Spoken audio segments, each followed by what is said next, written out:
বিবাহ বহির্ভূত সম্পর্কের জেরে স্বামীকে খুনের অভিযোগ উঠল গৃহবধূর বিরুদ্ধে। কাটোয়া থানার আমুল গ্রামের দাসপাড়ার ঘটনা। পুলিশ মহাদেব দাসের মৃতদেহ তার ঘর থেকে উদ্ধার করে ময়নাতদন্তের জন্য কাটোয়া মহকুমা হাসপাতালে পাঠায়। নিহত মহাদেব দাসের মাথার পিছনে ও কানের পাশে বেশ কয়েকটি আঘাতের চিহ্ন আছে। গ্রামের আত্মীয় পরিজনদের দাবি, মহাদেবকে তার স্ত্রী মিতা দাস লোক দিয়ে খুন করিয়েছে।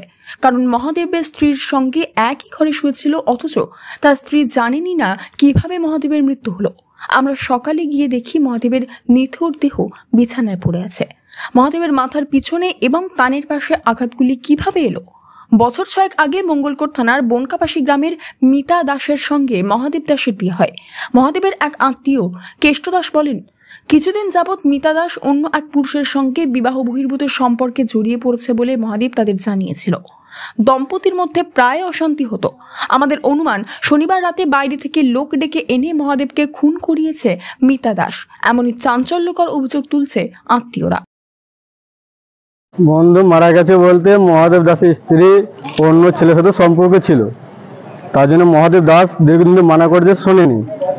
প্রায় বাড়িতে যাওয়া আসা করতো, সেই বিষয়গুলো অভিযোগ করেছে, শুনিনি।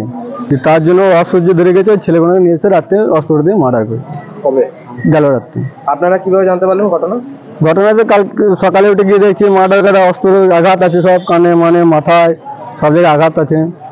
এবার ওর স্ত্রীকে জিজ্ঞেস করা হয়েছে, বলছে আমি জানি না।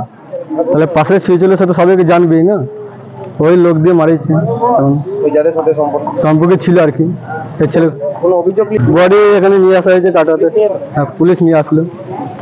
পুলিশ সূত্রে জানা যায়, মহাদেবের মৃতদেহ ঘরের মধ্যে বিছানায় পড়েছিল। মাথার পিছনে ও কানের পাশে আঘাতের চিহ্ন রয়েছে। মহাদেব দাসের ভাই জয়দেব দাস বলেন, বৌদি সহ তার বাবার বিরুদ্ধে কাটোয়া থানায় খুনের অভিযোগ দায়ের করব। আমি তো জানি না, আমি বর্ধমানে কাজ করি, সেই জন্য আমি বাড়ি থেকে ফোন পেয়ে আমি 8টার সময় এসেছি। যে এসে দেখছি দাদা মারা গেছে।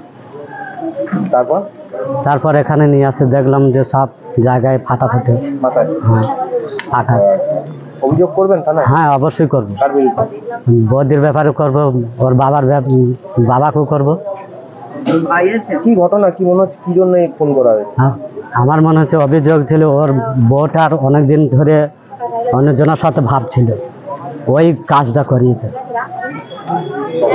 কি নাম তাদের যাদের সাথে সম্পর্ক?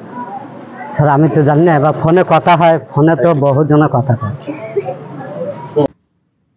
মিতা দাসের ভূমিকা নিয়ে প্রশ্ন উঠেছে। আজকে মৃতদেহ উদ্ধার করে ময়নাতদন্তের জন্য পাঠায় কাটোয়া থানার পুলিশ। গোটা ঘটনার তদন্ত শুরু করছে কাটোয়া থানার police. Bureau report, news network 7। Hallmark সোনার গহনা কেনার একমাত্র ঐতিহ্যশালী স্বর্ণ প্রতিষ্ঠান শ্রী ধীরেন্দ্রনাথ দত্ত গোল্ড প্রাইভেট লিমিটেডের শ্রী সুখেন দত্তের দোকান। ঠিকানা কাছারি রোড, চৌরাস্তা, টেলিফোন ময়দান, কাটোয়া, পূর্ব বর্ধমান। কাটোয়া শহরের অন্যতম প্রাচীন ব্যবসায়ী প্রতিষ্ঠান new Shri Gauranga tea store.